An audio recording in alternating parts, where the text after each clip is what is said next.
அன்பின் பிரியமான தேவனுடைய பிள்ளைகளை, இதுவரைக்கும் நம்ம ஆதியாகமத்தில் இருந்து கர்த்தருடைய வசனத்தை தியானம் பண்ணி வந்து கொண்டே இருந்தோம். ஆதியாகமம் முதல் அதிகாரத்திலேருந்து 4ஆம் அதிகாரம் வரைக்கும் நம்ம தியானம் பண்ணியிருந்தோம். அதில் கடவுளுடைய சிருஷ்டிப்பு, மனிதனுடைய சிருஷ்டிப்பு, ஏதேன் கார்டன், அந்த கார்டனில் மனிதனை வைக்கிறது, மனிதன் கட்டளை மீறுகிறது, மனிதன் சாபத்துக்குள்ளாகிறது, அதுலேருந்து ஏதேன் கார்டத்திலேருந்து வெளியே அனுப்புறது, இந்த காரியங்களெல்லாம் நம்ம இது வரைக்கும் தியானம் பண்ணியிருக்கிறோம். ஏதேன் கார்டன் விட்டு ஆண்டவர் மனிதனை வெளியே அனுப்பிவிட்டாலும் அவர் மனிதனுக்கு என்ன செய்தார் என்றது 5ஆம் அதிகாரத்தில் நம்ம தியானம் பண்ண போகிறோம். மனிதனை அவர் பழுகி பெருகி பூமியை நிரப்பும்படிக்கு ஆசீர்வதித்து அவனை வெளியேற்றினார். வெளியேற்றின பின்பும் ஆதாம் ஏவாளை கூடும்போது அவருக்கு இன்னொரு குழந்தையும் பிறக்குது. அந்த குழந்தைக்கு சேத்து என்று பெயரிட்டிருக்கிறார். அந்த சேத்து பிறந்ததுக்கப்புறம் அவங்க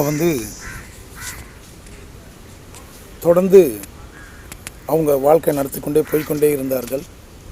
இப்படி போகையில் என்ன ஆகுது அப்படின்னு பார்த்தோம் என்றால், இந்த இடத்துல ஆதாம் 930 வருடங்கள் உயிரோடு இருந்திருக்கிறார்.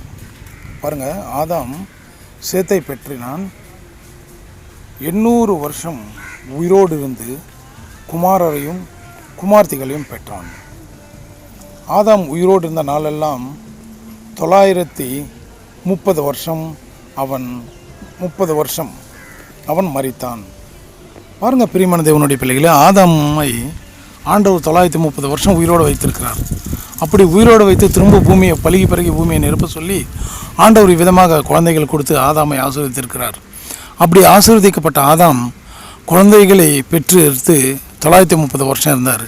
கடைசியில் அதே 5ஆம் அதிகாரம் 25ஆம் வசனத்தை நம்ம பார்க்கும் 28ஆம் வசனத்தை பார்க்கும்போது, அந்த 28ஆம் வசனத்தில் என்ன போட்டிருக்குன்னா, லெமெக்கு ஒரு குழந்தை பெற்றிருக்கிறார். அந்த குழந்தை பேர் நோவா.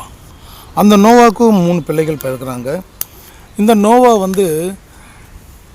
தாங்கள் படுற கஷ்டங்கள்லேருந்து விடுதலை கொடுக்கும்படிக்கு இவன் நல்லவனாக இருந்து கர்த்தரை ஆராதிக்க மாட்டானா அப்படின்ற ஒரு எண்ணத்துடனே இந்த நோவாவை பெற்றெடுத்து அந்த லெமுக்கு இவ்வாறு சொல்கிறார். நான் படிக்கிறேன் கேளுங்க. 28வது வசனத்திலேருந்து நான் படிக்கிறேன் கேளுங்க. அந்த வசனத்தில் ஆண்டவர் லெமுக்கை வைத்து என்ன காரியத்தை பேச வைக்கிறார் என்றது நம்ம இங்கே பார்க்க முடியும். 28வது வசனம். லாமேக்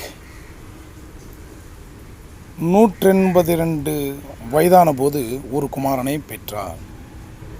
182 வயதான போது ஒரு குழந்தை லாமேக்கு பிறக்கிறது. கர்த்தர் செபித்த பூமியிலே நமக்கு உண்டான வேலையிலும் தம்முடைய கைகளின் பிரயாசத்திலும் இவன் நம்மை தேற்றுவான் என்று சொல்லி அவனுக்கு நோவா என்று பெயரிட்டான். பாருங்க, கர்த்தரால் செபிக்கப்பட்ட பூமியில் இவன் நம்மளை தேற்றுவான் என்று அவனுக்கு நோவா என்று பெயரிட்டாரான். இந்த இடத்துல பார்த்தீங்கன்னா, யாருமே கடவுளை மறக்கலை, யாருமே கடவுளை வேண்டாம் என்று சொல்லவே இல்லை. இவ்விதமாக என்ன பண்ணுறாங்கன்னா, ஒவ்வொருத்தரும் கர்த்தரை தேடிக்கொண்டே தான் இருந்தாங்க.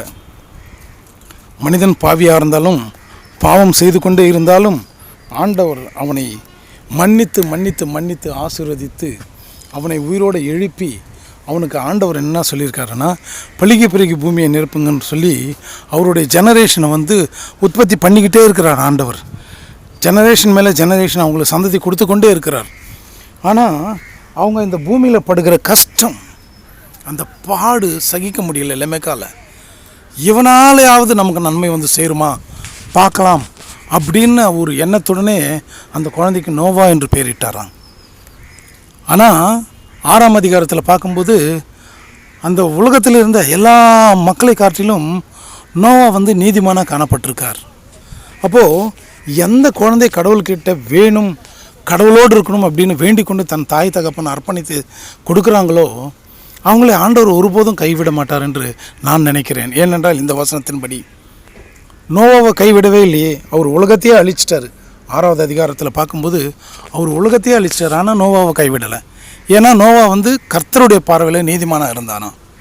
அப்படி 6ஆம் அதிகாரத்தில் போட்டப்பட்டிருக்கு. அது நம்ம வரும்போது படிப்போம்.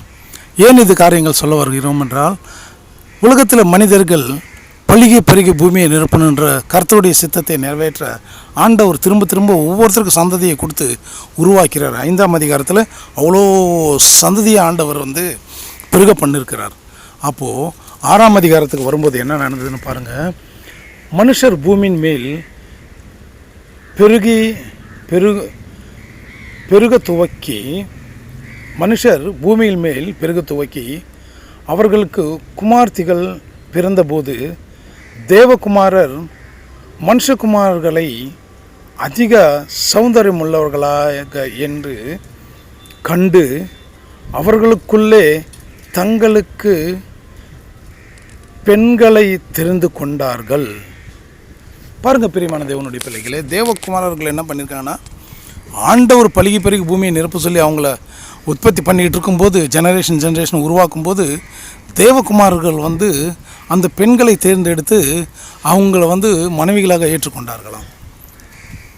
ஒரு விஷயத்தை நான் உங்களுக்கு சொல்ல விரும்புகிறேன். இந்த இடத்துல ஆண்டவருடைய திட்டத்தை கெடுப்பதற்கே பிசாசு காத்து கொண்டிருப்பான் எப்பொழுதுமே. அதனால தான் சிறிய வயது முதற்கொண்டு இந்த வயதாக இருந்தாலும் 50-100 வயதாக இருந்தாலும் சரி, அந்த வயது வரைக்கும் நீ எவ்வளோ பரிசுத்தவானாக இருந்தாலும் உன்னுடைய பாவத்தை பிசாசு உனக்கு எடுத்து காமிச்சிக்கிட்டே இருப்பான். ஏன்னா நீ அப்போ அந்த பாவம் செய்தியை இப்போ பரிசுத்தவானாக வாழ்கிறியா அப்படின்னு ஒரு கேள்வியை முன்னாடி கொண்டு வைப்பான். பாருங்கள் பிரியமான தேவனுடைய பிறகு இது ஏன் இப்படி நடக்குதுன்னா, ஆண்டவருடைய திட்டத்தை கெடுப்பது தான் பிசாசனுடைய முதல் காரியமாக இருக்குது. ஸோ ஏதேன் தோட்டத்தில் ஆதாமை வைக்கும்போது அந்த இடத்துல போய் ஆதாம பாவத்தில் வேலை செஞ்சுட்டான். இந்த இடத்துல பலுகி பெருகி பூமியை நிரப்புங்கள், நீங்கள் பாவிகளாக இருந்தாலும் நான் உங்களை சுத்திகரிக்கிறேன் அப்படின்னு சொல்லிட்டு ஆண்டவர் பலுகி பெருகி பூமியை நிரப்பி 5ஆம் அதிகாரத்தில் சந்ததி உருவாக்கும்போது தேவகுமாரர்கள் நேராக அந்த மனித பிள்ளைகளோடு விபச்சாரம் பண்ணி பிள்ளைகள் பெற்றெடுக்கிறாங்க. பாருங்கள் பிரியமான தேவனுடைய, விபச்சாரன்றது பிசாசினால தான் ஆரம்பிக்கப்பட்டது. விபச்சாரத்துக்கு மூலப்புருஷனாக இருக்கிறது பிசாசு தான், வேறு யாரும் கிடையாது. ஏன்னா அந்த காலத்தில் கர்த்தருடைய சித்தம் மக்கள் பூமியில் பலுகி பெருகி பூமியை நிரப்பணுன்றது மட்டும்தான். அதனால் ஆண்டவர் மனைவியை கணவனையும் சேர்த்து வைத்து அநேக ஜெனரேஷன்ஸை அவர் உருவாக்கினார். காயின் தவறு செய்து போனாலும் காயினுக்கு மனைவியை கொடுத்து ஊரை கொடுத்து உருவாக்கினார். ஆதாமுக்கு மறுபடியும் பிள்ளைகளை கொடுத்து, ஆதாமு தவறு செஞ்சிருந்தாலும் பிள்ளைகள் கொடுத்து மறுபடியும் அந்த ஜெனரேஷன் உற்பத்தி பண்ணுங்க, இந்த பூமியை நிரப்புங்கன்னு ஆசிரித்து கொண்டே கொண்டிருக்கிறார். ஆனால் கர்த்தருடைய திட்டத்தை கெடுக்கிறது யார் அப்படின்னு பார்த்தா பிசாசு தான். ஸோ அந்த பிசாசுக்கு ஆண்டவர் எல்லா பவரையும் கொடுத்துருக்காரு, தவிர ஒரு பவர் மட்டும் பிசாசுக்கு ஆண்டவர் கொடுக்கல. அந்த பவர் என்னென்னா, இனி நடக்கக்கூடிய காரியங்கள் என்னதுன்றது பிசாசுக்கு தெரியாது. இப்போ இல்லை, எப்போவுமே தெரியாது. இனி நடக்கக்கூடிய காரியங்கள் என்னன்றது தேவனுக்கு மட்டும்தான் தெரியும். பிசாசுக்கு ஒரு பொழுதும் இனி நடக்கக்கூடிய காரியங்கள் தெரியாது. அதனால் நடந்து முடிந்த காரியங்களே மனிதருக்கு எடுத்துக்காட்டி மனசில் குத்தி அநேகர் கொலை பண்ணிக்கிற அளவுக்கு பண்ணி விட்டுருவான். அநேகர் சூசைடு பண்ணிக்கிற அளவுக்கு பிசாசு பண்ணுவான். அவ்விதமாக இறந்து போகிற ஆத்துமக்கள் எத்தனையோ. ஆனால் ஆண்டவருடைய திட்டம் அது கிடையாது. பாருங்கள், அந்த இடத்துல காயினுக்கே அந்த நிலைமை கொண்டு வந்துட்டான். தன் தம்பியை கொலை பண்ணப்போ ஐயோ என்னை யாராவது கொண்டுடுவாங்களோ அப்படின்ற ஒரு நோக்கம், அப்படின்ற ஒரு எண்ணம்.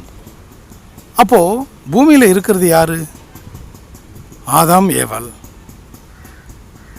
காயின் ஏபேலை கொன்னியாச்சு. அப்போ காயின் கொன்றதுக்கு இன்னொரு மனிதன் எங்கேருந்து வருவான்? ஒன்று கொன்னா ஆதாம் கொல்லணும், இல்லைன்னா ஏவாள் கொல்லணும். இவங்க 2 பேருமே இல்லை. ஏபேலை கொன்னதுக்காக கர்த்தருடைய சமூகத்தை விட்டு காயின் வெளியேறப்படுகிறார். அப்போ காயினை யார் கொல்லுவாங்க? ஆனால் அவனுக்குள்ளே ஒரு பயத்தை உண்டாச்சு. எப்படி? இது பிசாசு கொண்டு வருகிற பயம். மனிதனுக்கு கூட அப்படி தான். இப்போ வாழ்ந்து கொண்டிருக்கிற ஒவ்வொரு பரிசுத்தவானுக்கும் பிசாசு தன்னுடைய சிறிய நாட்கள் முதல் கொண்டு அறியாமல் செய்த பாவத்தையும் எடுத்து காட்டி அவனை பாவத்தில் விழத்தள்ள பார்த்து கொண்டே இருப்பான். நீ பரிசுத்தவானாக வாழ விரும்புகிறியா? உன்னுடைய பாவங்கள் இதெல்லாம் இருக்க பட்டியல், இவ்வளோ பட்டியல் இருக்குது, இந்த பட்டியலை விட்டு தாண்டி நீ பரிசுத்தமாக எப்படி வாழ முடியும் அப்படின்னு ஒரு சந்தேகத்தை மனிதனுக்கு உருவாக்குறது தான் பிசாசுடைய செயல். இப்போ ஏற்பட்ட சந்தேகத்தை மனிதனுக்கு உருவாக்கி பிசாசு அவனை தாக்கினால் இவன் கர்த்தருடைய திட்டத்தை நிறைவேற்றாமல் பிசாசுடைய திட்டத்தை நிறைவேற்றுவான்ன்றது பிசாசினுடைய நோக்கம். அந்த நோக்கத்தை முறியடிக்க தான் ஆண்டவர் இந்த உலகத்துக்கு சிலுவையில் மரித்து நமக்கு ரட்சிப்பு கொடுத்து நம்மளை பரிசுத்தமாக்கி வைத்திருக்கிறார். அந்த பரிசுத்தத்தில் நம்ம நடந்தோம் என்றால் பிசாசுடைய திட்டத்தை நம்ம முறியடிக்க முடியும். பிசாசுடைய திட்டத்தை நம்ம முறியடிக்கணும் எப்படின்றால் பரிசுத்த தேவனோடு நம்ம இணைந்திருக்கணும். அதுக்கு தான் யோவான் எழுதின சுவிசேஷம் 17ஆம் அதிகாரம் சொல்கிறார், நான் திராட்சை செடியாக இருக்கிறேன், நீங்கள் கொடிகளாக இருக்கிறீர்கள், நீங்கள் என்னுடனே இருங்கள் அப்படின்னு ஆண்டவர் கேட்குறாரு. என்னுடனே ஒட்டி இருங்கள். அதே அதிகாரத்தில் சொல்கிறாரு, என்னில் நீங்கள் நிலைத்திருந்தும் நான் உங்கள் நிலைத்திருந்தால் நீங்கள் மிகுந்த பெரிய காரியங்கள் செய்வீர் என்று சொல்கிறார். பாருங்கள் பிரியமான தேவனுடைய ஆண்டவர் இப்பேற்பட்ட வல்லமையான காரியங்கள் செய்ய நமக்கு துணையாக இருக்கிறார், உதவி செய்கிறார். ஸோ ஆண்டவருடைய திட்டத்தை கெடுக்கணுமன்றதுக்காகவே பிசாசு என்ன பண்ணியிருக்காங்கன்னா, பரலோகத்தில் இந்த தள்ளப்படும் போது தன்னோடு கூட கூட்டிகிட்டு வந்த தூதர்களை வைத்து இந்த மனிதனுடைய குழந்தைகளை, பிள்ளைகளை, பெண் பிள்ளைகளை எல்லாம் மனைவிகளை ஏற்றுக்கொண்டு விபச்சாரத்தை உலகத்தில் உருவாக்கினான். அது வரைக்கும் ஆண்டவர் கணவன் மனைவியாக ஒவ்வொருத்தையும் இணைத்து கொண்டிருந்தார் அப்படின்னு நான் நினைக்கிறேன். ஏனென்றால் அவருடைய திட்டம் பலுகி பெருகி பூமியை நிரப்புங்க. அதனால் கணவன் மனைவிக்கு சந்ததியை கொடுத்து அவர் பலுகி பெருகி பூமியை நிரப்புகிற வேலை தான் பண்ணாரே தவிர வேறு காரியங்கள் ஆண்டவர் எதுவும் செய்யலை. ஆனால் பிசாசு உலகத்துக்குள்ளே வந்து எல்லாரையும் விபச்சாரத்துக்கு ஆளாக்கி விட்டால், ஸோ இவ்விதமாக ஆண்டவருடைய திட்டத்தை முறியடிக்கிறது பிசாசனுடைய காரியமாக இருக்குது. அவ்வளோதான். பிசாசனுடைய திட்டத்தை முறியடிக்க ஆண்டவர் மனிதர்களை பயன்படுத்தி கொண்டிருக்கிறார். ஆண்டவருடைய பரிசுத்தமான பாதையில் நம்ம வழி நடத்தி கொண்டு போய்கொண்டே இருந்தோம் என்றால், பரிசுத்தமான பாதையில் நம்ம போனோமே என்றால் பிசாசனுடைய திட்டங்களை நம்மாலே முறியடிக்கப்பட முடியும். 100% பிசாசனுடைய திட்டம் மனிதனால் முறியடிக்கப்படும். ஏன்னா அதுதான் ஆண்டவர் சிலுவையிலும் செய்தார்.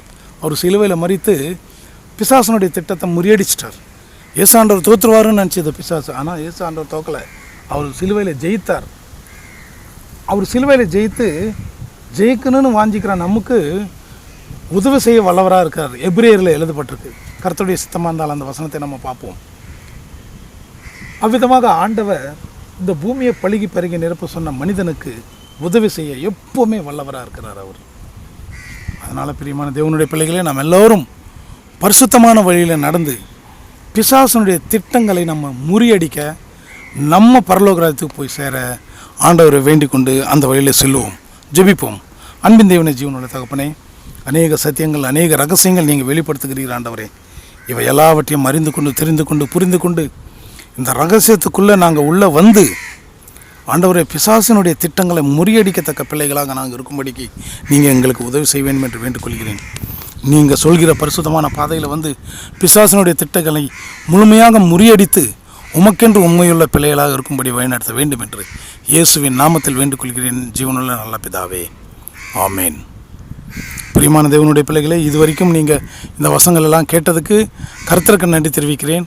இதை நீங்கள் சப்ஸ்கிரைப் பண்ணுங்கள், அநேகருக்கு ஷேர் பண்ணுங்கள். கர்த்தர் இன்னும் அநேக ரகசியங்கள் நமக்கு வெளிப்படுத்துவாராக. ஆமேன்.